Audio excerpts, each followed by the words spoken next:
नमो नमः। अहमस्मि डॉक्टर शुभेन्दु पाठक, अंशकालिक सहायक प्राचार्य दर्शन, पूर्णिमा राम प्रताप संस्कृत महाविद्यालय बेगनी दरभंगा। प्रियांशु छात्र, इससे पूर्व की कक्षा में हमने उपशास्त्री द्वितीय वर्ष के छात्रों को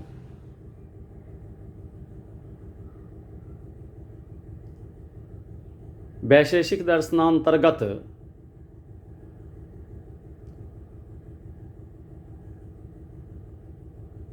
कारण अकारण विभागजन्य कार्य विभाग के संबंध में कह रहे थे।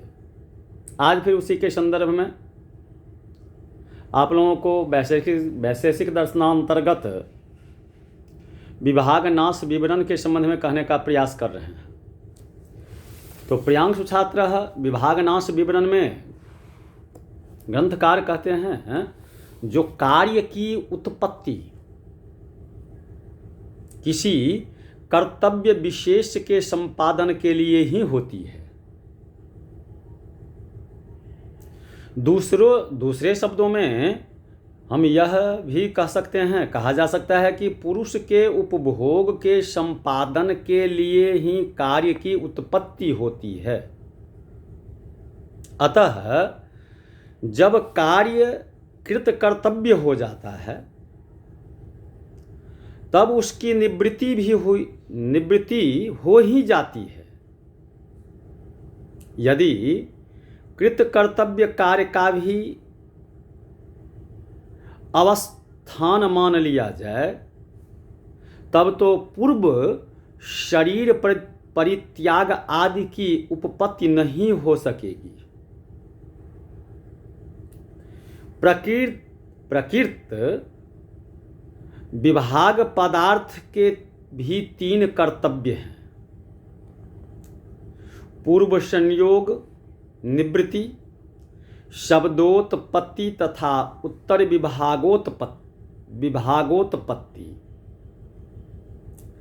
जब विभाग का कर्तव्य समाप्त हो जाता है तब पूर्ववत विभाग को भी नष्ट होना ही है। न्याय वैशेषिक मत में कार्य निवृत्ति भी किसी कारण के बिना नहीं हो सकती है। अतः विभाग नाश का भी कारण अपेक्षित है। यहाँ नाश के कारण के रूप में 3 तत्व संभावित हैं: कर्म विभाग, जन्य विभाग तथा उत्तर देश संयोग। विचार करने पर यह स्पष्ट है कि कर्म विभाग का नाश भी तथा उत्पादक भी नहीं हो सकता है। ऐसा मानने पर तो उत्पत्ति के अनंतर पूर्व देश संयोग का नाश कर विभाग स्वयं भी उत्तर देश संयोग के क्षण में पूर्वकालिक स्वसमवायी कारण समवेत कर्म से नष्ट होकर उस क्षण उत्तर देश संयोग क्षण, जिस क्षण में पहले विभागज विभाग की उत्पत्ति बतलाई गई है, मैं विभागज विभाग हस्त वृक्ष विभाग का उत्पादन नहीं कर सकेगा, क्योंकि कार्य की उत्पत्ति के समय अवर्तमान पदार्थ उस कार्य का असमवायी कारण नहीं हो सकता है।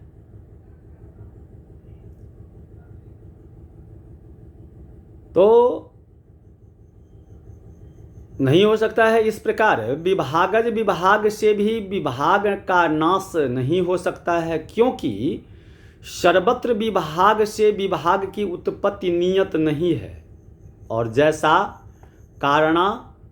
अकारण विभागजन्य कार्य विभाग के प्रकरण में बतलाया गया है, विभाग जन्य विभाग की परंपरा हस्त वृक्ष विभाग, भुज वृक्ष विभाग तथा शरीर वृक्ष विभाग में अंतिम विभाग अर्थात शरीर वृक्ष विभाग के द्वारा विभागांतर के अनुत्पादन से इस शरीर वृक्ष का नाश नहीं हो सकेगा। अतः उत्तर देश संयोग को ही विभाग की परमावधि अर्थात उत्तर देश संयोग क्षण के उत्तर क्षण में उत्तर देश संयोग के द्वारा विभाग का नाश मानना चाहिए। अतएव उत्तर देश संयोग के बाद विभक्त बुद्ध की निवृत्ति भी अनुभाविक है। इसी आसनासित्व के कारण विभाग को क्षणिक भी कहा जाता है, परंतु उस क्षणिक का अर्थ तृतीय क्षण वृत्ति ध्वंस का प्रतियोगी नहीं है, क्योंकि किसी भी विभाग का तृतीय क्षण में नाश नहीं होता है। यह तो विभाग नाश का साधारण कारण है। अब कुछ असाधारण कारण का भी विवरण दिया जाएगा, आप लोगों को कहने का प्रयास करेंगे। तो आज की कक्षा में बस इतना ही। इति पुनः इससे आगे की कक्षा में इसे आगे कहने का प्रयास करेंगे, इसी का पार्ट 2 के संबंध में कहने का प्रयास करेंगे। इति।